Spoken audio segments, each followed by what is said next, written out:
Deicide decided to take a shortcut and strode through the narrow hall which led to the side door of the office complex. He was bombarded with multiple levels of security with each step, all without impeding his movement. Robotic arms shot out to prick him with needles. Green laser beams scanned his eyes while he recited his name. Many had laughed at the multiple levels of security, for this room especially, as only 2 fully sentient beings had access to this room. One of them was Deicide, and there was only one Deicide. But there were those on board that, with some high-tech finagling, were close enough.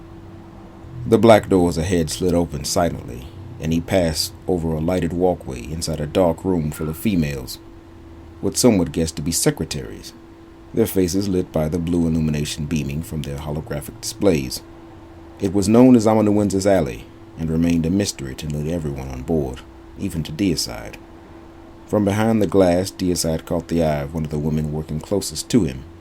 As she raised her head, so did all the others, with frightening synchronization. They smiled in unison and continued their work. Unlike husks, meant for combat, which were as disposable and recyclable as a sheet of paper, the amanuensis were permanent, as they learned just as any other creature would, all connected to thick umbilicals that hung from the ceilings. Nourishment and oxygen was supplied to them, for they would never move from their desks, or move at all, seeing as they had no legs.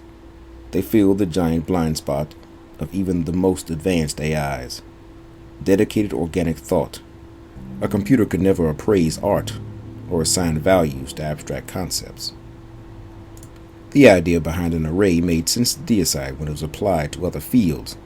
He used it to artificially multiply the size of his army, to increase the power of his ship, but it evaded him when he was told these women would make his external brain, forward and aft, more efficient, though not necessarily smarter.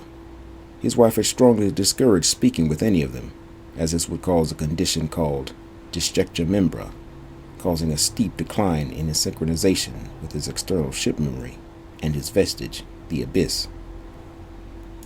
The tasks put before the amanuensis were varied, devouring volumes of history, cracking codes Deicide had tripped over hundreds of years ago, tallying essential figures and statistics.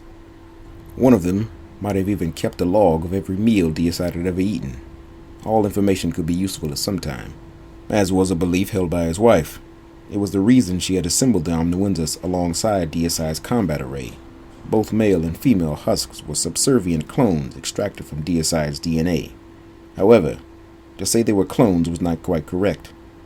They all resembled him to some degree, lighter or darker versions of his brown skin, seemingly jeweled irises and his sharp fingers, but the spiritual machine that drove Deicide could not be replicated. They were empty, hence their names. Organic machines bred to do a singular task. Finally arriving at his office, Deicide found the expected queue waiting out front. It disappointed him how so many had access to rooms so close to confidential data. He sighed and stuck his hand out of the abyss, which was wrapped around him like a cloak, so that he could press his thumb against glossy, digital-ready forms and chits. He was still unsure why he was signing any of these, especially for supply department. There were dozens of people with the authority to sign casualty reports and production confirmations. Finally, he came to a sleeping woman in the front of the line. She was wearing the patch of Deicide's entourage, a throne with sleeping wolves at his feet. Her chit was sitting on top of her bob-cut hair. Deicide picked it up, and without looking at it, crumpled the glossy digital ready and flung it at her, waking the young woman. He turned and burst into his office, and the woman was directly behind him, protesting loudly. "Why not?" Rodella said. Deicide kissed his wife as he passed the long black corner couch and shook the abyss away from his shoulders. The creature then spread herself across the ceiling in black webs. Pieces of Deicide's desk emerged from the walls and floor as he came closer to it. In mid-stride, he changed his mind and fell into a recliner in the adjacent corner. The desk pieces returned flush with the surfaces from which they came. From the armrest, a holographic display shot out, a control panel, and he selected his display windows to show him the view outside. An endless spread of stars divided by a fluorescent road of dust, like crystallized moonlight. Deicide paused to reflect upon the boundless radiance before turning back to the dark-haired woman berating him. Why? Why can't you just take an assignment inside the ship? Deicide said, stretching his arms out. Even with so many speech lessons, he had not rid himself of the habit of talking with his hands. Any agitation or excitement would only increase his animation. It caused many to jokingly mimic his gestures. A poor impersonation of the captain was looked down upon, but good ones were often rewarded with laughter and cronyistic backslapping. All that training was for what exactly? Rodella said. They made me a velveteer, a bodyguard for rich brats. It's a good job, Deicide said. And I think they're offended by that term now. I think they prefer to be called, it's boring. I want a career, Rodella said. I'm not trying to hug a desk or be an armed nanny, she said. If you're in the districts, you'll still be someone's bodyguard, Deicide said, shaking his head. Just come work for me again. Deicide knew what her answer would be before she could move her lips to speak, and it was his fault. He knew it. He had insulated himself with his favorite soldiers and felt little guilt from the decision.